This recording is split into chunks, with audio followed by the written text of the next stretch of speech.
네, 오늘 말씀의 제목은 불경건한 자를 의롭다 하시는 분입니다.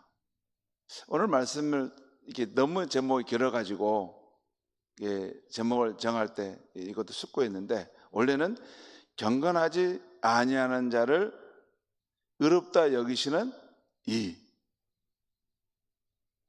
경건하지 아니하는 자를 의롭다 여기시는 하나님입니다. 이렇게 길게 하려니까 너무 길어져가지고 우리 간사님이 힘들어 하시는 것 같아요. 이걸 어떻게 목사님 칸에 넣기가 너무 어렵습니다. 그래서 불경건한 자를 의롭다 하시는 분이라는 제목을 정했어요. 오늘 말씀을 다시 한번 읽어보겠습니다. 제가 읽어보겠습니다. 이를 아니할지라도 경건하지 아니한 자를 의롭다 하시는 이를 믿는 자에게는 그의 믿음을 의로 여기시나니. 이 로마서 말씀만 이렇게 읽으면 알 것 같은데 또 읽으면 이게 아리까리할 때가 있어요. 제가 설명은 하겠습니다. 그래서 이를 아니할지라도 라는 이 부분은 이 앞에 문맥을 보면 아브라함에 대한 이야기를 하는데, 아브라함이 행위로, 그의 공로로 어떤 의로움을 받는 게 아니고 오직 믿음으로 의로움을 받았다. 값없이 하나님께 의로움을 받았다. 그 이야기를 하면서 지금 나옵니다. 그러니까 여기서 이를 아니할지라도 라는 이 말은 아무 공로가 없을지라도 라는 그런 문맥 속에서의 뜻입니다. 그러니까 아무 공로가 없을지라도 하나님을 믿는 자에게는 그의 믿음을 의로 여기신다는 말씀이에요. 근데 여기서 주목할 포인트는, 중요한 지점은 어떤 하나님을 믿는 자인가인데요. 어떤 하나님이냐면 경건하지 아니한 자를 의롭다 하시는 하나님, 경건하지 아니하는 자를 의롭다 하신 하나님, 그 하나님을 믿는 자에게는 그의 믿음을 의로 여기신다는 말씀이에요. 여기서 핵심 포인트는 경건하지 아니하는 자를 의롭다 여기시는 하나님, 이 하나님을 믿을 때 그 믿음을 의롭다 인정해 주신다고 말이에요. 이 말씀에 담긴 뜻은 우리 인간의 예상을 뛰어넘는 놀라운 것입니다. 우리가 생각하는 하나님은 경건한 자를 의롭다 하시고 죄가 없는 자를 사랑하시는 하나님이라고 생각하죠. 경건한 자를 의롭다 하시고 죄가 없는 자를 사랑하시는 하나님, 이게 우리의 생각입니다. 그런데 오늘 성경 말씀은 그렇게 말하고 있지 않습니다. 오늘 말씀의 하나님은 오히려 경건하지 아니한 사람을 의롭다 하시고 죄인을 사랑하시는 분이라고 말씀하고 있는 것이에요. 그런 뜻이에요. 굉장히 미미한 차이인데, 오늘 이 로마서 4장 5절의 말씀의 하나님은 경건하지 아니하는 사람을 의롭다 하시고 또 죄인을 사랑하시는 하나님의 모습으로 나타나고 있는 것이에요. 그러니까 인간의 기대와 상식을 뛰어넘는 참으로 놀라운 말씀입니다. 인간의 예상과 인간의 생각하는 방식을, 차원을 뛰어넘는 놀라운 말씀이라는 거예요. 요한복음 3장 16절 말씀은 하나님이 세상을 이처럼 사랑하사 독생자를 주셨으니 이는 그를 믿는 자마다 멸망하지 않고 영생을 얻게 하려 하심이라, 이렇게 말씀합니다. 여기서 우리가 주목할 말씀은 하나님이 세상을 이처럼 사랑하사 독생자를 주셨다라는 말씀입니다. 하나님은 왜 세상을 사랑하여 독생자를 주셨는가입니다. 이 세상을 사랑하여 독생자를 주셨는가? 여기서 이 세상은 온 세상 사람들을 함축한 뜻입니다. 물론 다른 피조물도 있을 수도 있는데 그 중심은 온 세상 사람들을 말하는 뜻이 있어요.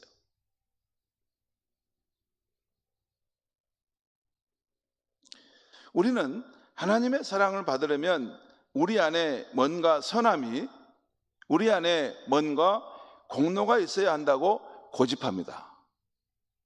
이런 고집을 해요. 고집을 해요. 우리 안에 뭔가 선함이 있고 우리 안에 뭔가 공로가 있어야 된다고 고집합니다. 그것 때문에 이제 교회 안에서 갈등이 있고 분쟁이 있을 때가 있어요.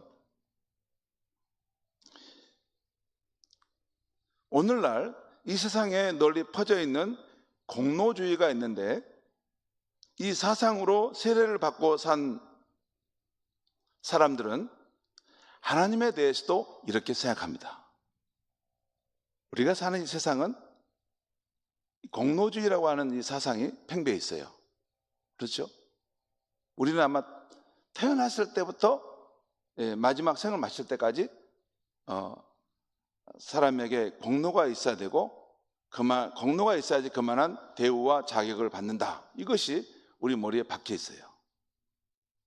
이것이 이 세상을 움직이게 하는 메커니즘이기 때문에 피할 수 없는 것이지만 아무튼 이 세상에 널리 퍼져 있는 중요한 정신 하나는 공로주의입니다. 이 사상으로 세례를 받고 산 사람들은 하나님에 대해서도 이렇게 생각해요. 하나님의 사랑을 받으려면 우리 안에 뭔가 선함이, 우리 안에 뭔가 공로가 있어야만이 받을 수 있다라고 그것을 주장합니다. 그러나 성경은 의인은 없나니 하나도 없으며 다 치우쳐 무익하게 못쓰게 되었다라고 말씀합니다. 그러니까 하나님이 보실 때는 의인은 하나도 없다는 것입니다. 다 치우쳤다는 것은 여러분 과일 이렇게 사와서 바구니에 담아 있는 걸 보면 처음에 보면 이제 아주 성한 것도 있지만 한쪽에 이렇게 상한 것도 있고 멍이 든 것도 있고 뭔가 쪼그라든 것도 있고 이게 다 이게 뭔가 한쪽에 문제가 있는 그런 과일이 있지 않습니까? 우리 성도님들은 비싼 거 사드셔가지고 그런 과일이 없는 것 같아요. 저는 어렸을 때 그런 과일 많이 먹었어요. 우리 어머니가 시장에서 사오시는데 이게 좋은 것은 못 사오고 이게 뭐냐면 시장에서 이렇게 리아가에 있는 거 사오시는데 다 쪼그라들어 있어가지고 한번 그래도 맛있게 잘 먹었습니다. 그런데 이게 지금 무슨 말씀이냐면 하나님의 눈에 보실 때 인간의 이런 삶의 모습을 보니까 다 이렇게 뭔가 한쪽으로 이게 찌그러지고 뭔가 이렇게 기울어져 있다는 거예요. 그러니까 이 A라는 사람은 이런 면이 좋은데 또 이런 면이 문제가 있고 B라는 사람은 저런 면이 좋은데 또 이런 면이 문제가 있고 다 뭔가 하나 이렇게 이게 문제가 있는 거예요. 다. 그리고 우리의 의는 다 더러운 옷과 같다 라고 성경은 말씀합니다. 곧 세상의 모든 사람들이 아담의 범죄의 영향으로 죄 아래 놓였으며 의는 하나도 없다는 것입니다. 이것이 하나님이 보시는 이 일반 사람들에 대한 하나님의 평가입니다. 중요한 것은 하나님 우리를 어떻게 평가하느냐죠. 우리의 생각은 이렇게 불완전하죠. 이게 사람이 좀 옷을 잘 입고 오고 이렇게 근엄한 목소리로 다 이렇게 폼을 잡고 말하면 야, 저 사람은 굉장히 영적인 사람이다. 그래서 저는 잘 그런 걸 좀 잘 안 돼요. 그런데 아무튼 그 외모를 보고 판단하는데 하나님은 정확하게 투명한 모습으로 다 보십니다. 그런데 하나님 보실 때는 다 아담의 범죄의 영향권 아래 있으므로 죄의 권세 아래 사로잡혀 있고 또 이렇게 한쪽으로 치우쳐서 다 의인이 하나도 없다는 것입니다. 그래서 하나님께서 세상에 구주 예수님을 보내신 것은 사람들에게 선과 의를 찾으러 보내신 것이 아니라 예수님 안에 있는 선과 의를 사람들에게 나눠주시려고 보내셨다는 것이에요. 예수님은 우리가 의로워서가 아니라 우리가 불경건하고 불의하기 때문에 의롭다 하시기 위해서 오셨다는 것입니다. 이것이 바로 성경이 말하는 복음입니다. 복음이에요. 우리가 의로워서 하나님께 받아들여진 것이 아니라 우리가 불경건하고 불의한 것으로 인해서 하나님이 우리를 구원하시기 위해서 오셨다는 것이에요. 이것이 바로 성경이 말하는 복음입니다. 중요한 것은 이 복음의 유익은 교회를 다니는 몇몇 사람들만을 위한 것이 아니라 세상 모든 사람들을 위한인 것입니다. 동양인과 서양인뿐만 아니라 5대양 6대주, 아시아, 유럽, 아프리카, 오세아니아주, 북미 아메리카 뿐만 아니라 옛날 사람들과 오늘 현대의 사람과 장차 올 미래의 사람 모두에게 다 해당된다는 것이에요. 이 복음의 유익은. 여러분, 구원자로 오신 예수님은 시간의 중심에 서 있습니다. 예수님 시간의 중심에 서 있다는 말은 예수님 앞서 살다 갔던 과거의 사람들이나 예수님 후에 살다 갈 미래의 사람들, 모든 인류가 하나님 앞에 구원을 받을 때 예수님을 통해서 구원을 받는다는 의미에서 시간의 중심에 서 있어요.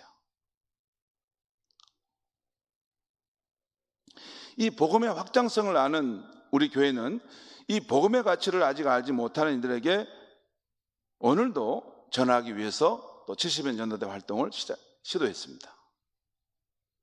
물론 여러분과 저도 이 복음의 유익을 실제적으로 누릴 수 있습니다. 그러므로 오늘 밤 이 예배에 참여한 여러분과 저에게도 이 복음의 유익이 거센 파도 물결처럼 덮치기를 간절히 바라봅니다.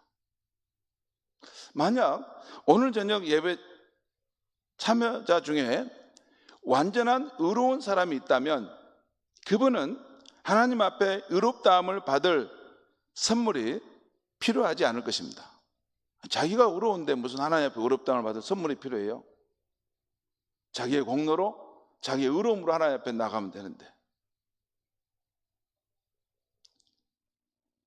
만일 그런 사람이 있다면 그분은 그리스도가 필요하겠습니까?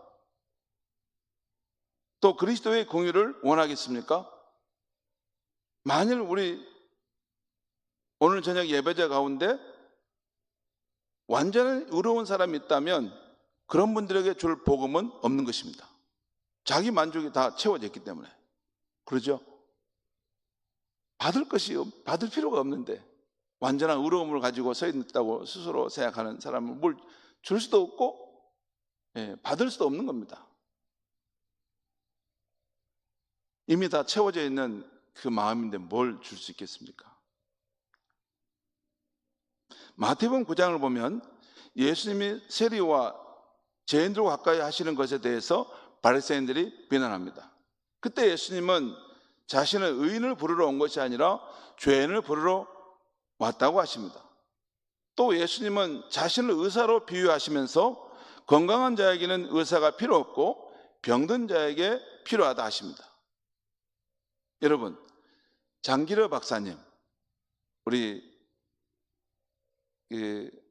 대한민국의 가장 의로운 의사라고 여기는 부산의 보건병원을 했던 그 장기려 박사님, 정말 최고의 명인데요.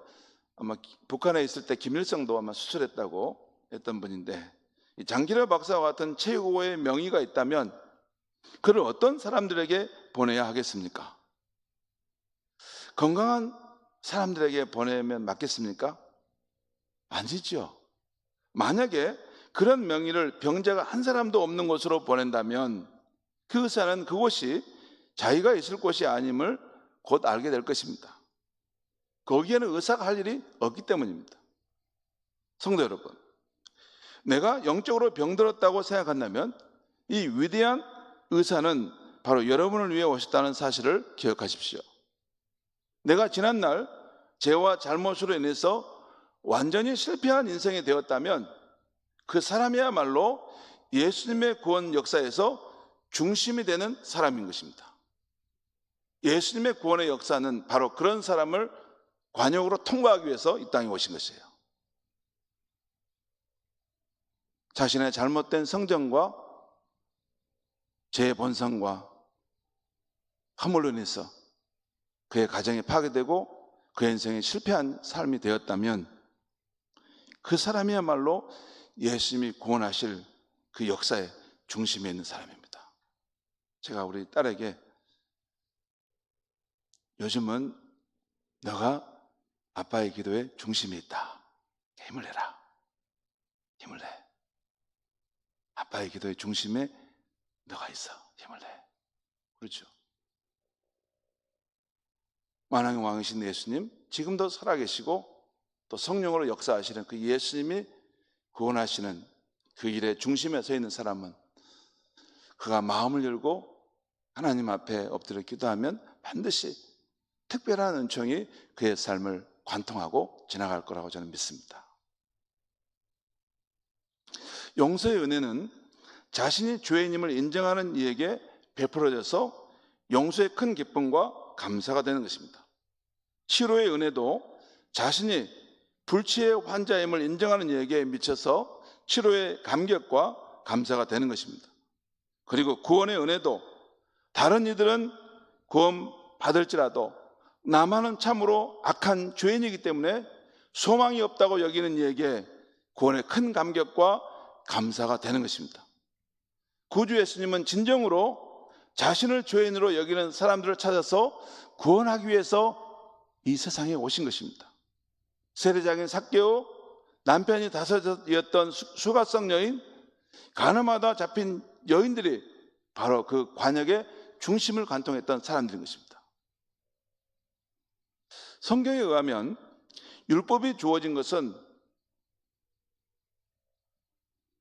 인간이 비참한 죄인임을 알고 헛된 교만을 꺾기 위한 것이라고 말합니다. 율법이 주어진 것은 인간이 죄 아래 팔려있는 죽음에 사로잡혀가는 존재임을 깨닫게 하도록 하기 위해서 율법이 우리에게 왔고, 그 율법의 말씀대로 살아가려고 할 때 옛사람의 그 죄의 본성이 그를 사로잡고 있기 때문에 결국에는 오라 나는 공고한 자로다. 나는 사망의 몸에 갇혀있구나. 누가 나를 건져낼 수 있을까? 헛된 교만을 꺾고 진정한 구주를 찾도록 율법이 우리 가운데 주어졌다는 것입니다. 그리고 구주 예수님의 복음이 주어진 것은 자신이 죄인임을 깨닫게 되어 소망이 다 사라진 자에게 새로운 소망을 주시기 위한 것이라고 말씀하는 것이에요. 인간적 소망이 아니라 위로부터 내리는 새로운 소망을, 하나님 주신 소망을 받도록 하기 위해서 복음이 우리에게 주어졌다는 것입니다. 복음은 선하고 의로운 삶을 살지 못해 두려워하는 이들에게 은혜로우신 하나님이 내가 선함으로 아무 조건 없이 너희를 기꺼이 용납하고 너희 죄를 용서한다라는 사실을 믿으라는 기쁨의 소식인 것입니다. 우리가 선함으로라고 아니라 하나님이 선함으로 아무 조건 없이 너희를 기꺼이 용납하시고 너희 죄를 용서하겠다 하는 사실을 믿으라는 기쁨의 소식이 기독교의 복음인 것입니다. 제가 지금 말씀은 정확하게 말했어요. 그것이 기독교의 복음이에요. 자기의 선함, 자기의 의로움, 자기의 어떤 공로, 자기의 어떤 자격, 그것이 있으므로 내가 너를 용납하고 너를 받아들인다. 이것은 기독교의 복음하고는 전혀 관계없습니다.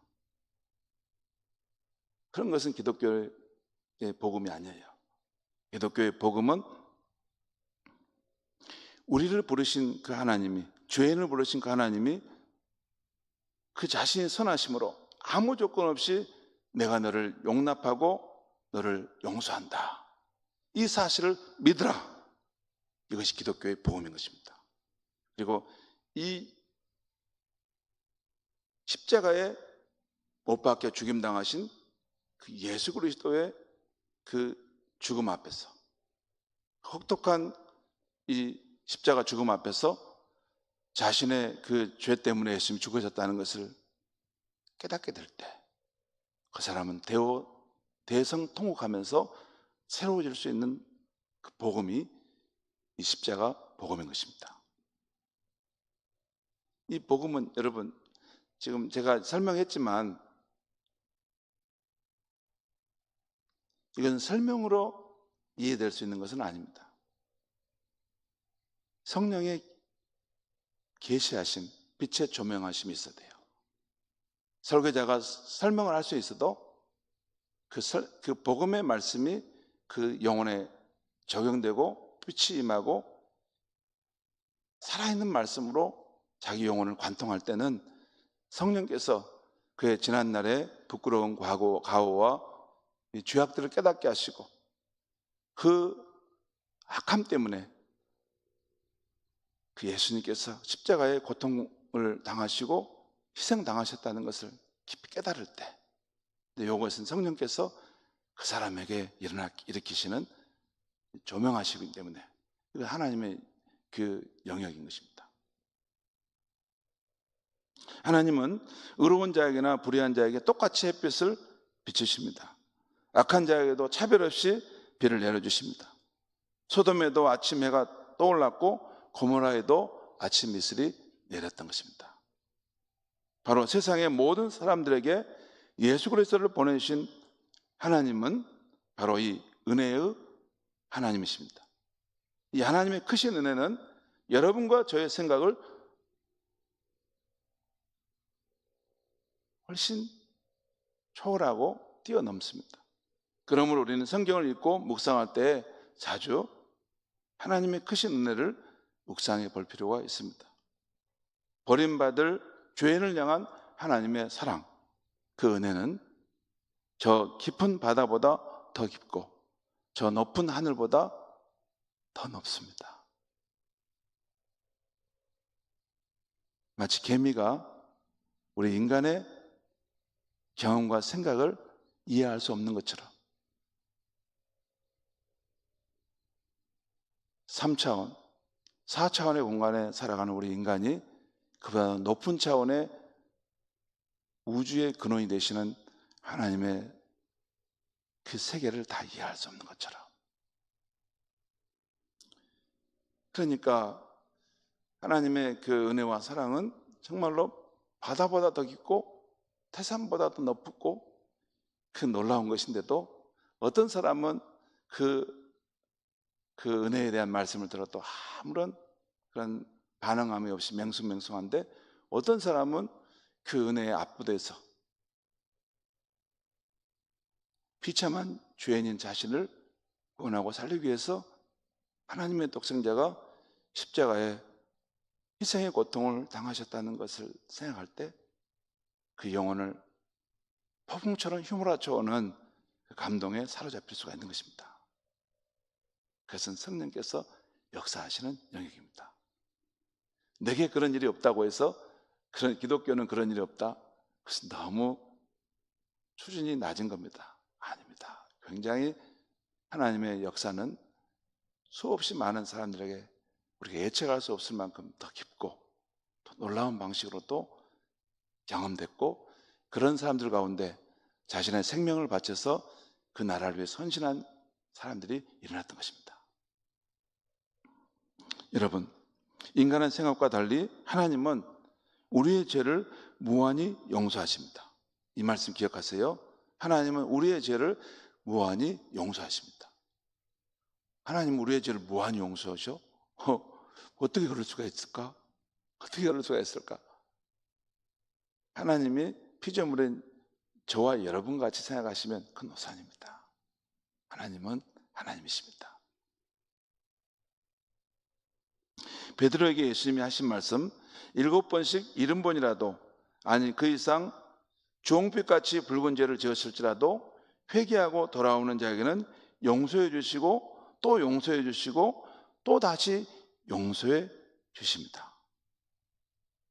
이 하나님의 크신 은혜 앞에 우리는 있는 모습 그대로 나오기만 하면 되는 것입니다. 그것이 기독교 복음입니다. 한 유명한 미술가가 자기가 살고 있는 동네를 화폭에 그려놓고 싶었는데 이제 다른 그런 집이나 이렇게 그 상점 또 도로 이런 건 다 잘 배치가 됐는데 그 그림 안에 남루한 옷을 입은 청소부 한 분을 넣는 그림을 그렸으면 하는 생각을 했어요. 그래서 그 적합한 사람이 누군가를 찾다가 그 동네에 마침 남루한 청소부 한 분이 있어서 그분을 택해서 후한 사례를 줄 테니 내일 오전에 자기 집 화실로 오라고 했습니다. 그런데 그 다음날 약속대로 그 청소부가 찾아왔는데 다시 돌려보낼 수밖에 없었어요. 아니, 그 청소부가 약속대로 왔는데 왜 다시 돌려보냈을까? 그 이유는 그 청소부가 자기 그림을 그려준다 하니까 너무 깨끗하게 면도하고 머리도 단장하고 또 말끔하게 옷차림을 하고 돌아온 것입니다. 그 그림에 안 맞는 거죠. 이와 같이 복음은 죄인으로서의 우리를 기다리는 것이지 그 외의 다른 모습으로 나오는 것은 환영하지 않습니다. 지금 있는 모습 그대로 나오라. 제 투성이 모습 그대로 하늘 아버지께 나오라. 더러운 모습, 만물의 찌꺼기 같을지라도 속히 나와 구원을 받으라는 것입니다. 나와서 또 하나의 경건치 못한 사람을 의롭게 해달라고 그리스도께 구하라는 것입니다. 이 하나님의 크신 자비가 바로 여러분과 저를 위한 자비입니다. 사랑하는 성도 여러분, 이것이 바로 오늘 경건하지 아니하는 자를 의롭다 하시는 이를 믿는 자에게는 그의 믿음을 의로 여기신다는 복된 말씀입니다. 이 복된 말씀은 지난날 불경건과 불신앙으로 길을 잃고 방황하던 여러분과 저를 살린 생명의 복음입니다.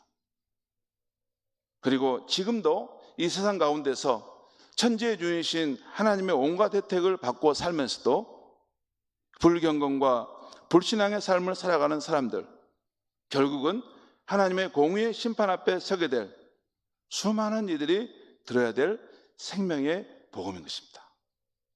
이 생명의 복음을 우리가 가졌습니다. 이 생명의 복음이 이 세상 가운데 들려져야 될 그 자리가 있는 거예요. 그것을 위해서 교회가 이 땅에 존재하는 것입니다. 경찰서나 병원이나 학교가 존재하는 각 그 존재의 목적과 이유가 있죠. 교회는 예수 그리스도의 복음으로 주관하는 생명을 살아야 될 교회는 바로 하나님을 떠나 길을 잃고 방황하는 영혼들에게 전해야 될 생명의 복음을 품고 있는 것입니다. 그래서 우리 교회가 그렇게 70년 전도대를 부산나게 하는 것입니다. 여러분, 우리가 가진 이 복음은 부끄러운 것이 아닙니다. 부끄러운 것이 아닙니다. 이 복음은 모든 믿는 자를 구원하시는 하나님의 능력이 되는 복음인 줄 믿습니다. 기도하겠습니다. 하나님 아버지, 감사합니다. 오늘 불경건한 자를 의롭다 여기시는 그 하나님, 이 놀라우신 하나님, 우리의 이성과 경험으로는 이해할 수 없는 놀라우신 하나님, 이 하나님께서 그 독생자 예수 그리스도를 이 세상에 보내주심으로 비참한 죄 가운데 빠져 죽을 수밖에 없는 우리 인생을 구원하시고 살리시길 원하셨다는 것, 그리고 우리가 불경건과 불신앙의 삶으로 길을 잃고 방황하고 있을 때 이 생명의 복음을 들고 우리가 살았다는 것, 또한 우리가 이 생명의 복음을 전해줘야 될 이 땅에는 여전히 불경건과 불신앙의 삶을 살아가는 이들이 많다는 이 복음의 말씀을 오늘 우리가 들었습니다. 하나님 아버지, 우리 교회가 이 생명의 복음을 품고 있습니다. 이 생명의 복음을 아직도 하나님의 그 위대한 은혜와 사랑을 알지 못한 그이들에게 꼭 전해주어서 하나님 한 명이라도 더 천하보다 그 귀한 생명을 살려내는 우리 교회가 될 수 있고 우리 순천에 있는 모든 교회들이 되게 하여 주시옵소서. 예수님의 이름으로 기도합니다. 아멘.